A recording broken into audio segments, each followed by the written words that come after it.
여성 환자에게 불법으로 약물을 주입하고 성폭행을 가한 혐의로 기소됐던 퀸즈 대형병원의 30대 중국계 의사가 50개의 새로운 혐의로 기소됐습니다. 퀸즈 지방검찰청은 추가 피해자 조사에 착수했습니다. 동부 전역을 강타한 돌풍을 동반한 강력 폭풍으로 인해 사망자가 나오고 100만 가구 이상이 정전 피해를 겪은 것으로 나타났습니다. 몇 주 안에 수천 명의 이민자가 뉴욕시에 도착할 예정인 가운데 교육 관계자들은 이민자 학생들의 학교 배정 문제에 대해 우려하고 있습니다. 코로나19 감염 건수가 뉴욕시 5개 보로 전역에서 급증해 한 달 사이에 감염 건수가 2배 이상 증가한 것으로 나타났습니다.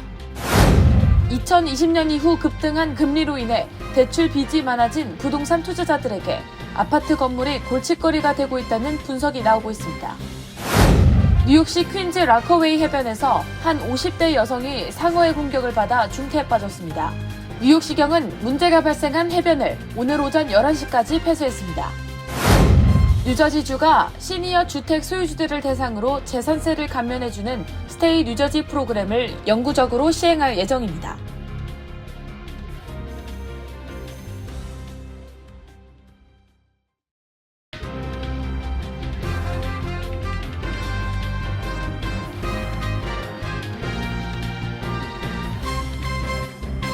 여러분 안녕하십니까? KBTV 뉴스 9 이창원입니다. 여성 환자를 상대로 불법 약물 주입 및 불법 촬영, 성추행, 또 자신의 아파트로 데려가 성폭행을 가하는 등의 혐의로 기소됐던 뉴욕시 퀸즈 프레스비테리안 병원의 중국계 내과 전문의가 수십 개의 새로운 혐의로 기소됐습니다. 대형 병원에서 벌어진 의사의 추악한 범죄 행각이 드러나면서 지역 사회는 큰 충격에 휩싸였는데요. 퀸즈 지방검찰은 추가 피해자가 없는지 조사에 착수했습니다. 김은지 기자의 보도입니다. 뉴욕시 퀸즈에 소재한 뉴욕 프레스비테리안 병원에서 근무하던 30대 중국계 위장병 전문의 지 알란 챙은 지난 12월 한 여성 환자에게 약물을 투여하고 자신의 아파트로 데려가 성폭행 장면을 촬영하는 등 11개 혐의로 기소됐습니다. 그러나 챙은 이외에도 다른 여성 환자 2명을 똑같이 자택에서 성폭행하고 병원에서 환자 3명을 성폭행한 것으로 드러났으며 이로 인해 약탈적 성폭행 10건, 1급 강간 3건, 1급 성적 학대 7건, 2급 폭행 4건, 1급 성범죄 3건, 2급 불법 촬영 11건, 7급 마약 소지 8건, 4급 무기 소지 4건 등 오늘 총 50개 새로운 혐의로 기소됐습니다. 검찰은 퀸즈에 소재한 챙의 자택에 대해 수색영장을 발부받아 여성 환자들의 비디오가 포함된 다수의 미디어 저장 장치들을 압수했습니다. 여기에는 확인된 피해자 외에 신원이 불분명한 6명 이상의 다른 여성들이 성폭행 당하는 모습이 촬영되어 있었다고 검찰은 밝혔습니다. 또 펜타닐, 케타민, 코카인, LSD, MDMA 등 마약과 프로포폴, 세보플룸과 같은 마약성 진통제 등의 약물도 압수됐습니다. 멜린다 캐츠 퀸즈 지방검찰청장은 자신이 피해를 입었다고 생각하는 여성들에게 자신의 사무실에 있는 특별 피해자국에 연락할 것을 촉구했습니다. KBTV 뉴스 김은지입니다. 돌풍을 동반한 폭풍이 알라바마에서 뉴욕까지 동부 전역을 휩쓸면서 사망자가 나오고 100만 가구 이상이 정전되며 피해가 커지고 있습니다. 복구에는 수일이 걸릴 것으로 예상됩니다. 보도에 전상 기자입니다.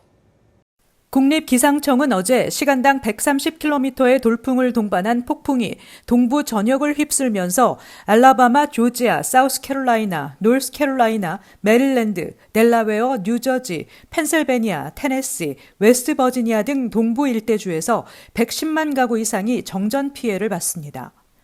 복구에는 수일이 걸릴 것으로 예상됩니다. 정전 피해가 가장 많은 지역은 노스캐롤라이나로 최소 22만 7천여 가구가 정전을 겪고 있으며 펜실베니아주에서는 14만 9천여 가구가 단전됐습니다. 취소된 항공편은 1,700여 편, 연착된 항공편은 8천여 편에 달합니다. 알라바마에서는 28세 남성이 주차장에서 번개에 맞아 숨졌고 사우스캐롤라이나에서는 15살 소년이 나무에 깔려 사망한 것으로 전해졌습니다.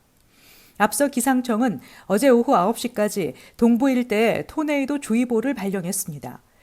기상청은 약 2,950만 명이 토네이도 영향권에 있으며 강풍과 우박 등 피해가 발생할 수 있다고 경고했습니다. 필라델피아에서 열릴 예정이던 필라델피아 필리스와 워싱턴 내셔널스의 프로야구 메이저리그 경기는 연기됐습니다. 메릴랜드주에서는 단시간에 10cm 이상의 비가 쏟아지면서 홍수주의보가 발령됐습니다.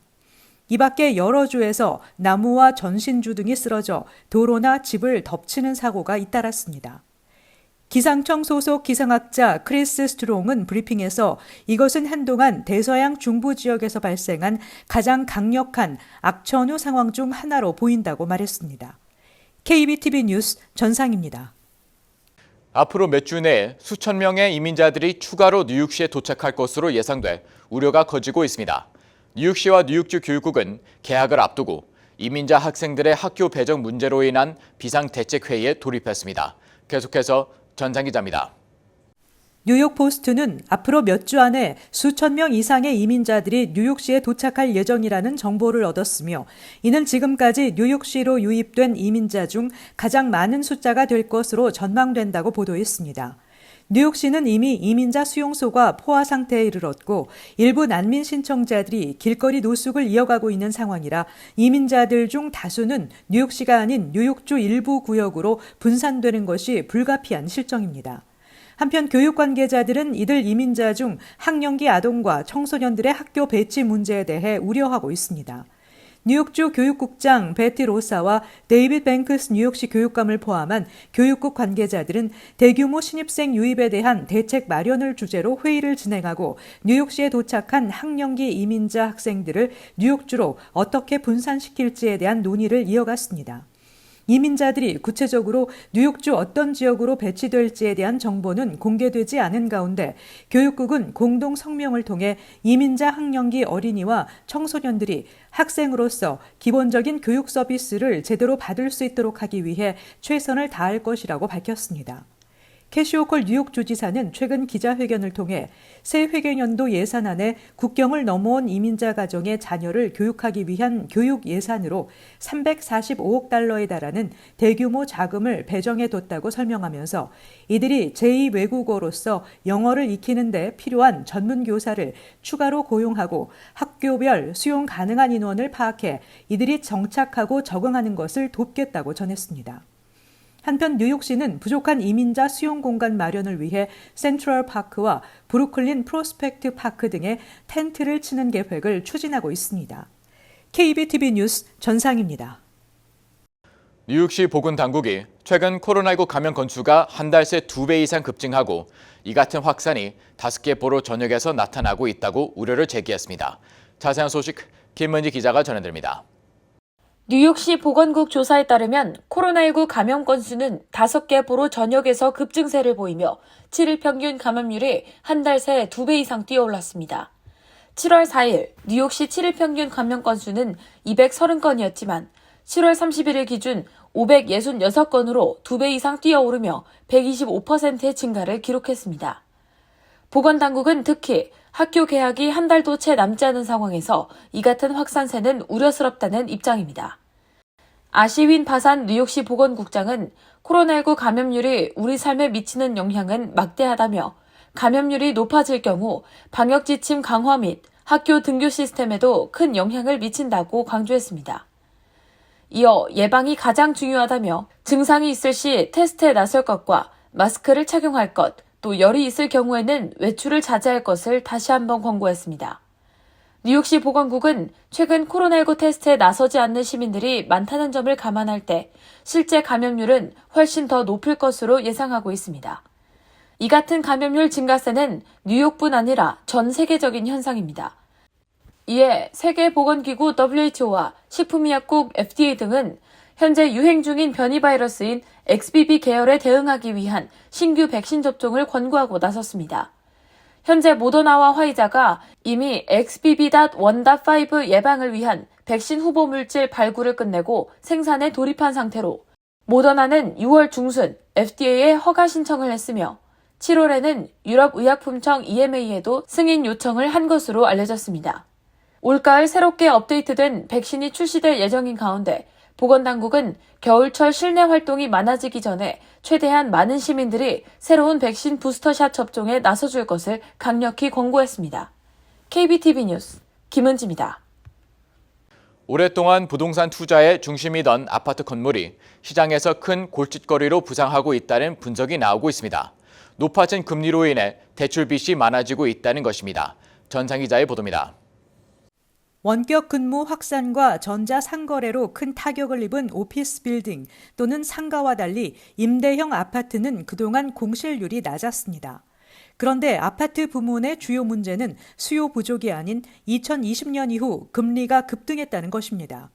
모게지 은행협회에 따르면 다가구 주택 모게지 규모는 지난 10년 동안 2배 이상 증가해 약 2조 달러로 증가했습니다. 부동산 투자자들은 꾸준히 상승하는 임대료와 수익률 상승 전망으로 대출을 받아 다가구 건물을 사들였지만 높아진 금리 탓에 이제 많은 빚을 떠안았다는 것입니다.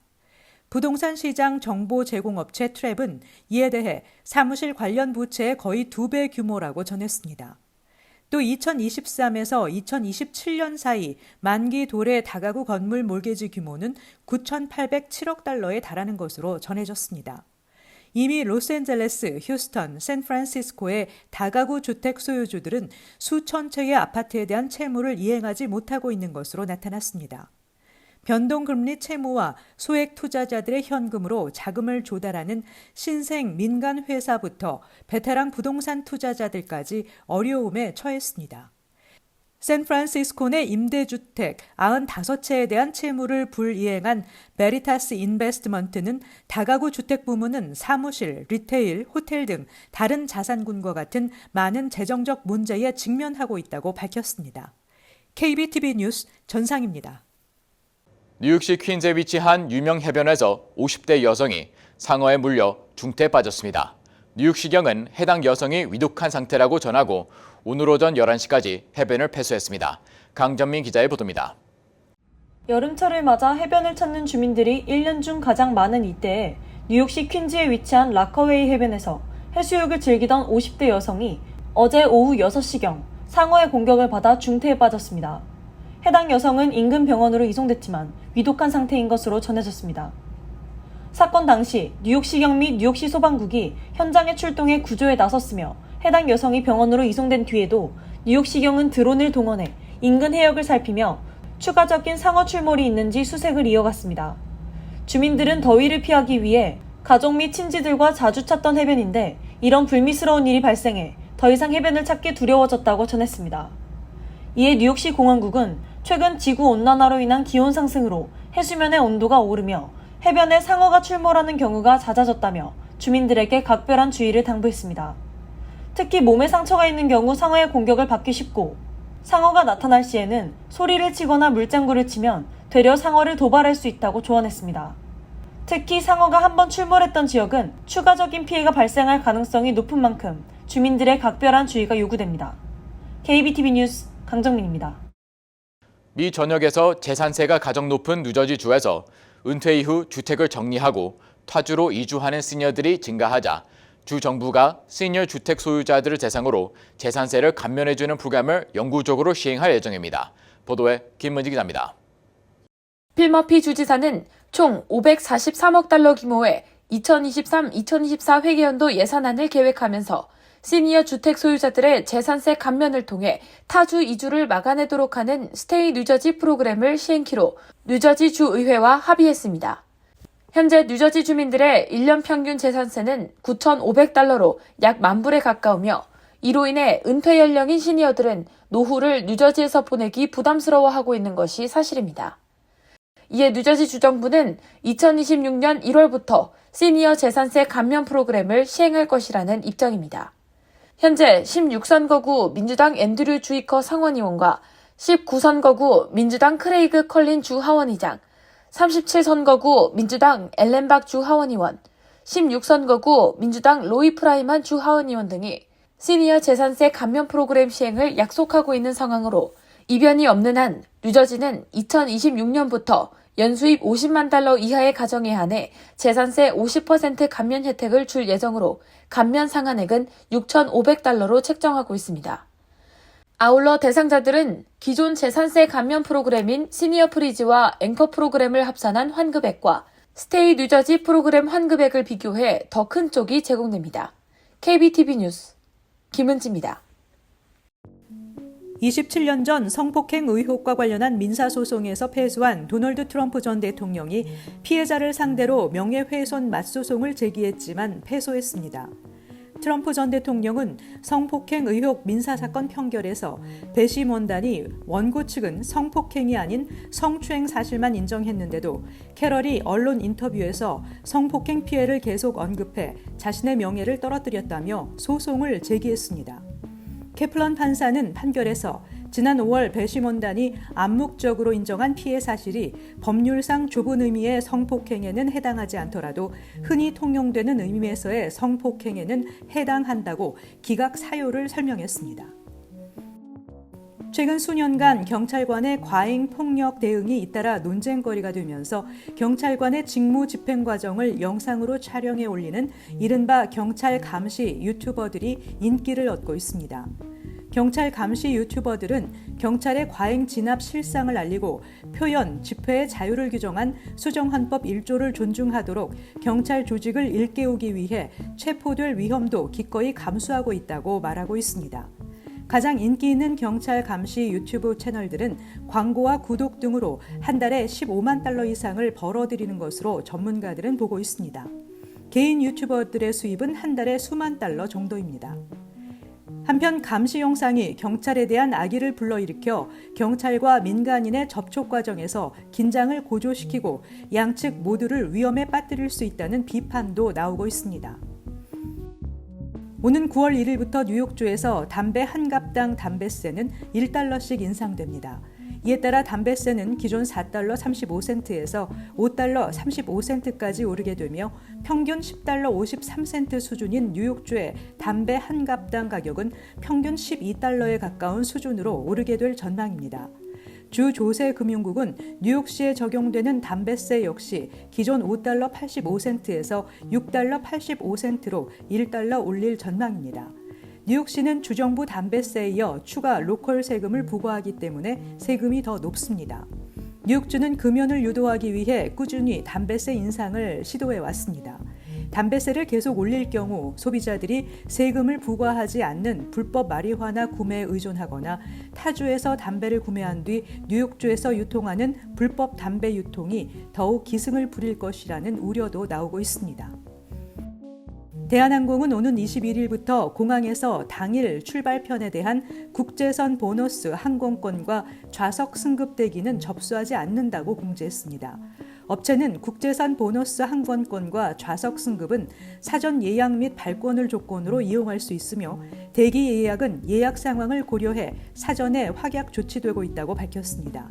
이어서 원활한 탑승 서비스 제공을 위해 국제선 보너스 항공권 예약 및 구매를 사전에 완료해 줄 것을 당부했습니다. 이번 조치로 LA국제공항 대한항공 탑승 카운터에서도 오는 21일부터 현장 보너스 항공권 발급과 좌석 승급 서비스가 중단됩니다. 한편 아시아나항공도 공항 현장에서의 보너스 항공권 발급과 좌석 승급 서비스는 제공하지 않는 것으로 전해졌습니다. 잠시 후 커뮤니티 브리핑을 전해드립니다.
이어서 환율과 증시 전해드립니다.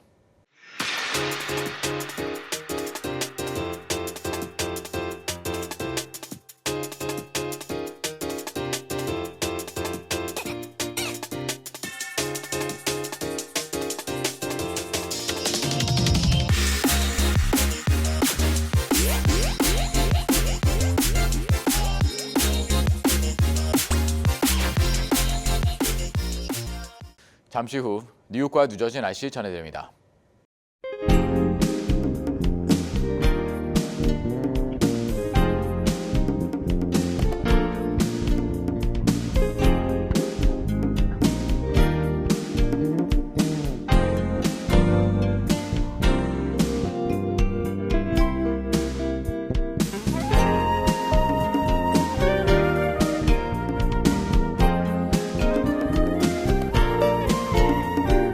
KBTV 뉴스9 마칩니다. 오늘도 시청해 주셔서 감사합니다. 편안한 밤 보내시 바랍니다.